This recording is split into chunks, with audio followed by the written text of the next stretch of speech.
Hello, this is Guillermo Campitelli, and in this video I'm going to apply the model comparison approach, the two model comparison approaches, the maximum likelihood and the Bayes factors, to a case that we've been seeing before, which is the voting preferences. And in this case we only have one variable, and that variable is a nominal variable. Okay, so first of all, and also in the second part I'm going to do the hypothesis testing approach to the same case. Okay, so now the model comparison approach allows us a lot of flexibility because we can test models that they come from some theory, or even from not theories but views about reality. So let's say in this case, and there is a researcher that believes that for some reason the yellow party has a much higher preference than all the other parties. Like, for example, the yellow party almost gets 50% of preferences. Blue, red and green would have similar amount of preferences, and similar amount would be undecided. So basically this will share a 50%, so that would be 0.125 for each. Yeah, so basically 0.5 for yellow, 0.125 for blue, and red, green and undecided. Another researcher, or could be someone with an interest in those parties, believes that there is no such favoritism for a yellow party. So she thinks that the yellow party has a little bit of an advantage over the other parties and undecided people, but not as much. So in this case, the model indicates that the yellow party has 25% or 0.25 of the preferences. Blue party, red, green and undecided would share 75%, and that would be 0.1875, a proportion of 0.1875 for each of these categories. Okay, so now we obtain the data, which is the same as in the previous case. What we need to determine in the maximum likelihood approach is the data. Is it more likely under model 1 or under model 2? So we are going to calculate the likelihood of the data under model 1, the likelihood of the data under model 2, and then we compare those two. And then we decide which model is a better reflection of the data. Okay, so I use R, so I'm not going to show how to do it. Basically, we need, for maximum likelihood, we need a distribution that determines what's the probability of the data given a certain parameter. So for that we use, as before, a binomial distribution with n equals 1000, and pi is the pi, a particular pi for each preference. Now, in this case, the pi is fixed, so we don't have to estimate it. So in other cases of the maximum likelihood approach, we let the pi to be free and let the let the software estimate what's the best pi. But in this case, we don't do that. We just tell that we've got a model which says that the pi is, for yellow, is 0.5. The pi for blue is 0.125. The pi red is 0.125. Pi green 0.125. Pi undecided 0.125. So we don't have to estimate the best pi. We want a specific the probability of the observed data given this specific pi value, which makes the task much easier. So we just need to find, for the pi's that I just indicated, in a binomial distribution, what would be the count that we found, because we have a count for yellow, a count for blue, one for red, one for green, one for undecided, and determine how probable that count is given the parameter we fixed. So it's pretty straightforward. So the likelihood of the data for model 1 is determined by this. What's the probability of obtaining a count of 204 given that the probability of the probability yellow, or the proportion of people favoring the yellow party, is 0.5 in the population? Well, it's quite low, 0.49 e minus 83, so very low number. And for the others is a bit better, a count of blue of 186, given that the probability of people, so the proportion of people in the population with favoring the blue party is 0.125.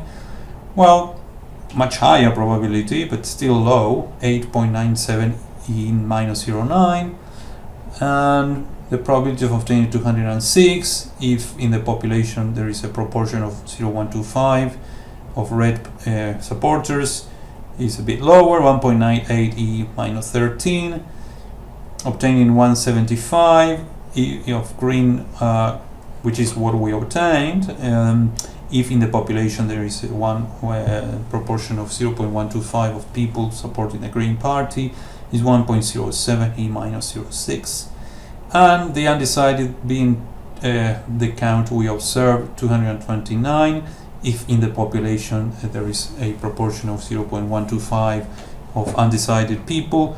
It's quite low as well. So that's model 1. And what we need to do is to multiply those likelihoods using again the product rule of probability. So the probability of 5 events is equals the probability of one event times the probability of the second times the probability of the third times the probability of the fourth times the probability of the fifth. But we typically, we instead of using raw likelihoods, we use logarithmic values. So we transform this into logarithm, and we obtain a log likelihood, and then we add the log likelihoods. We don't multiply log likelihoods. Okay, so then the log likelihood of the data for model 1, that's one is for yellow, for blue, red, green, and undecided. So the total, we add all these values and we get minus 296.8. The deviance is 593.6, and the AIC is the same because we didn't estimate any parameter. As I told you, we fixed the parameter to a specific value, so we didn't have to estimate, so we don't penalize. That's the beauty of having a model with a very exact prediction. Then you don't get penalized for having to estimate that parameter. Okay, so that's model 1. In itself doesn't say much unless we compare this to another model. In model 2, we do the same. What's the probability of obtaining a count of 204 if the probability of the proportion of people favoring the yellow party is now 0.25 instead of 0.5? Well, much higher than before, because 204 is much closer to a proportion of 0.25 than a proportion of 0.5. So much better here. What's the probability of observing 186 blue supporters in our sample, given that in the population there is a proportion of 0.125 of blue supporters? Quite much higher than than what we've seen so far. So 0.0322. What's the probability of obtaining in our sample 206 red supporters, given that in the population there are 0.125 supporters? It's 0.014. Greens, obtaining 175 green supporters coming from a population of 0.125 supporters is 0.0197, and undecided 229 from a population of 0.125. Undecided supporters is 0.00014. So in terms of log likelihood, we transform this into logarithms. So in terms of log likelihood, these are the logarithms of the likelihoods, and we add all these values, we obtain minus 30.17, the deviance is 60.33, and the AIC same as the deviance, because we didn't estimate parameters, we fixed the parameter to a specific value. Okay, so now comparing model 1 and model 2, the AIC of model 1 is 593.6, AIC of model 2 60.33, much lower, in fact 533.27 points of difference in favor of model 2. Remember, the AIC, the lower the better, so overwhelming evidence in favor of model 2. So here we have two models, and as you can see, I chose those values, but we can choose different values and we can compare any type of model. Now, why we choose these models? Well, they should come from a theory, or they should come from competing views about a topic. So we do the comparison and we determine which model is best at explaining the data.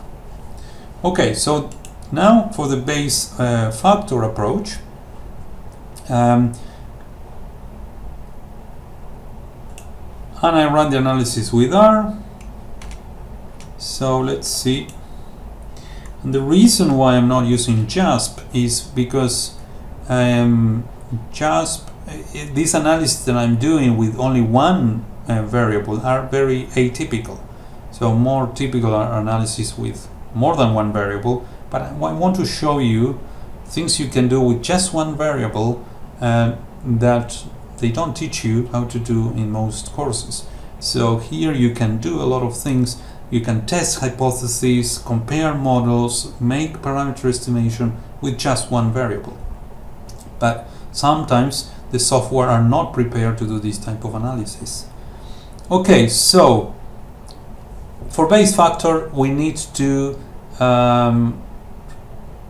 establish a prior on the parameters. So for model 1, we are going to establish a prior which has a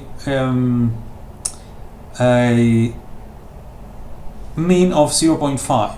So it's similar to the model 1. So it's similar to the model 1 that we use in the maximum likelihood approach. The only difference is that we are not fixing to 0.5. We are providing a distribution that is around 0.5. So values, the 0.5 value is the most probable, but we are also allowing for values that are close to 0.5 to have some plausibility. And we use the same beta distribution, but with parameters A4 and B25 instead of A25 and B25, to choose a beta distribution that is close to 0.125.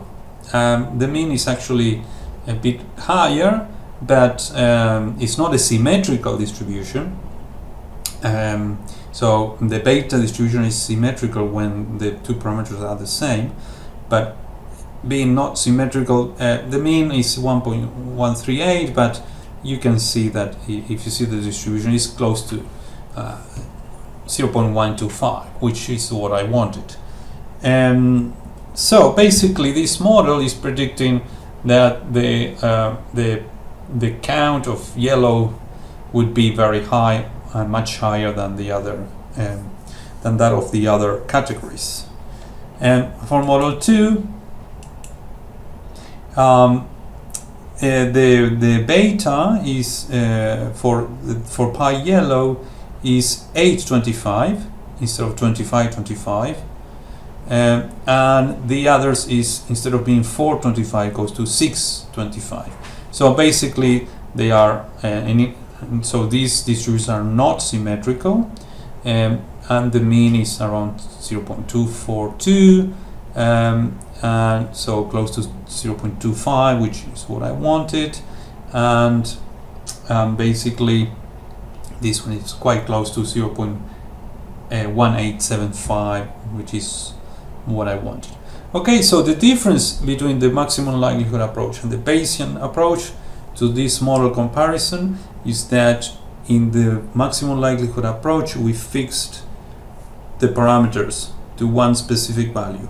In this one we allow the parameters to be close to those values, not just exactly those values. So again, what we are going to determine is what's the probability of the actual data we observed within each of these models, and then we compare the models. The difference is that instead of likelihood, as we do in maximum likelihood estimation, that we compare two likelihoods, we are going to compare two marginal likelihoods. Okay, well, so I use by simulation, using what is called a naive Bayes Monte Carlo, to obtain a marginal likelihood for model 1. It's an algorithm I'm not going to explain, but basically I come up with a marginal likelihood for each of the proportions. So 1.4 and E minus 13 for yellow, 0.039 for blue, 0.025 for red, 0.047 green, 0.018 for undecided. So the total marginal likelihood is basically the multiplication of these 5 values using the product rule of probability theory. So 31 point something E minus 23, so 0.22 zeros and 311597. And we can transform that marginal likelihood in a marginal log likelihood, and it would be minus 52.81. For model 2, I did the same, and as in the previous case, the likelihoods are higher, so is the marginal likelihood. The total marginal likelihood and the log likelihood. So basically we need to do a Bayes factor of the marginal likelihoods. When we compare the two marginal likelihoods, we use a Bayes factor. So the marginal likelihood of model 2, 3.4877 E minus 12, divided by the marginal likelihood of model 1, 1.1597 E minus 23. So basically, if model the Bayes factor is this huge number, 300 trillions. So basically, model 2 is 300 trillions times more likely than model 1, or the data is 300 trillion times more likely under model 2 than under model 1. Okay, so now for the hypothesis testing approach, the traditional frequentist null hypothesis statistical significance testing approach, and the Bayes factors approach.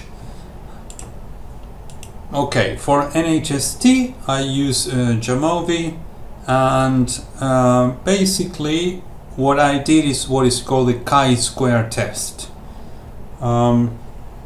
So let's here are the so basically the hypothesis that you test when you do null hypothesis is hypothesis of no differences. So basically, that the proportion of people preferring the yellow, the blue, red, green party, and who are undecided is the same in the population.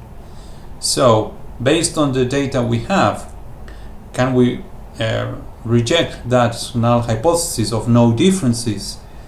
So basically, that would be the model that we want to reject. So null hypothesis significant testing is typically not expressed as a model, rather than as a null hypothesis, not a model, but in statistical terms it is a statistical model. The null model is a statistical model. So basically that's the model we want to determine whether it's accurate or not, and there is a specific test to do that. So when I did the model comparison, I did just a test by hand, as it were, but in this case there is a very established test, which is the chi-square test, and so I did it with Jamovi, and that's how you do it. So I present Jamovi. Jamovi is a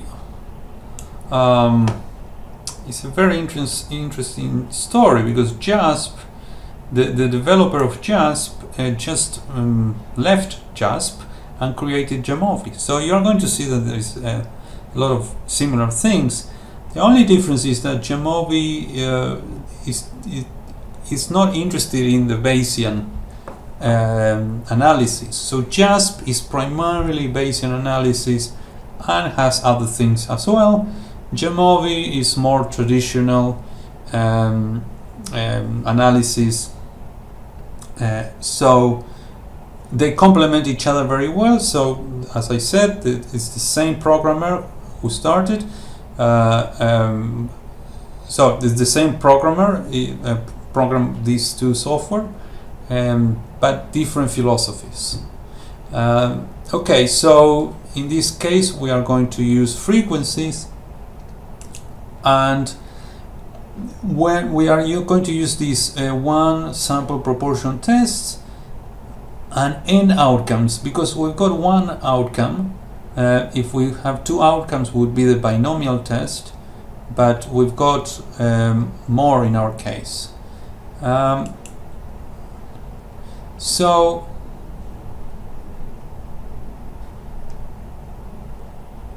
what we have to do first is to open the file. I forgot about that. So similar as in JASP, here you've got recent ones, and I've got voting preference, so I'm going to use the recent. Otherwise you go to open and you browse as in a normal browser in your computer. But I'm going to choose voting preference, and here is the data, which is the same. It's the same data set that I use in JASP. So now I go to frequencies and outcomes, and now I've got the variable preference to put in variable. And what we need to make sure is that the expected counts are correct. Here what I did actually, when I ticked expected counts, they appear here, the expected counts. But here when you press expected proportions, so basically that should be like this. So basically we've got that the same proportion for each category, and the JASP, what it does is the chi-square test. The chi-square test involves for each of the categories to determine the difference between the observed and the expected. We expected 200 in each cell because we don't expect differences, and then there is a formula. You obtain the square, you divide by the number of expected proportions, and then you add all these values, and that's a chi-square value. and then there is a chi-square distribution, so you determine whether the value of that we obtain in our sample, is it possible that it came from a population where there are no differences between the proportions.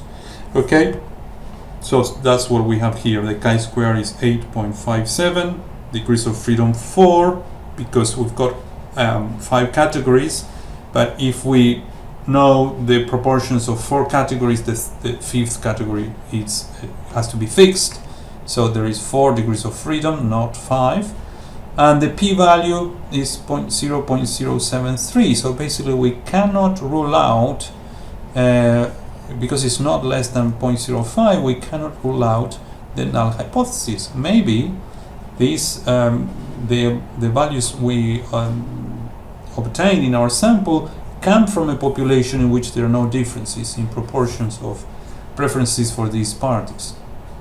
Okay, so that was how the Jamovi worked. And finally, so in the last analysis of this video, we are going to do Bayesian hypothesis testing using Bayes factors, and I'm going to use JASP. So now we are going to use the Bayesian binomial test. JASP doesn't have the option of doing the chi-square test for one variable. It has the chi-square step, but for more than one variable. But what we can do is to do a binomial test for each proportion. So, and that's the way we do it. So we get JASP, and I've already have the file I opened in previous videos. So we have to go to frequencies and Bayesian binomial test. Now I put preference on the other side. Now I have to change the test value because I want to test whether the value is 0.20 in each category. So that would be the not null model. So basically what implicitly we are doing is to have a null model in which so for each proportion we are going to use do an analysis, a Bayesian analysis, a Bayes factor for each proportion. So in each proportion we will have a prior in the null model and a prior on an alternative model. So the prior of the null model will be a spike on the value 0.2, and the prior of the alternative model will be a beta prior. Here it says prior. This is the prior of the alternative model. A beta prior with parameter a equals 1 and b equals 1. So these are the default values. Keep these default values, and I'm going to show you in the slide what it means. And here we can add this prior and posterior, and we get the graphs that I showed you before, but we don't really need to, because what we want is the Bayes factor, but I'm going to tick it to show you. Okay, so it's done. So we've got the 5 categories. We've got the counts over the total, proportion, that's the observed proportion, and this is the Bayes factor. So basically you can see that they are all less than 1. That means that the null hypothesis is preferred. But remember, that it's not very comfortable to interpret Bayes factor less than 1. So what we can do is to do 1 divided by this, and then it will give us how much more likely is the null model than the alternative model. Or in here in JASP, we, instead of having BF10, we take BF01. So here the values are more than 1. So basically what it's saying is, for the blue, the null model is 17 times more likely than the alternative. For the green is more than 4 times more likely. For the red is more than 27 times more likely. For undecided, 2.37 times more likely. For yellow, 29.8 times more likely. So for all the models, the null is more likely than the alternative. And well, for the plots prior and posterior, you get these that I showed you before, but we don't need to use that because we are interested in the base factors. Okay, I said that I was going to show the priors in the slides. So I show you here. Here we've got the two priors. The null prior is a spike in 0.2. So basically the null prior says there is no chance that the let's say the pi for the green party is different than 0.2. That's the null. Is 0.2, no chance to be different. And the alternative prior is all the opposite. It's a beta with a equals 1 and b equals 1. So that means that all the values are equally likely. So these priors are the opposite. One that says the only possible value is 0.2. The other says all the values are equally likely, equally plausible. This is the information that I have already presented in JASP. These are all the base factors and all favorable for the null model.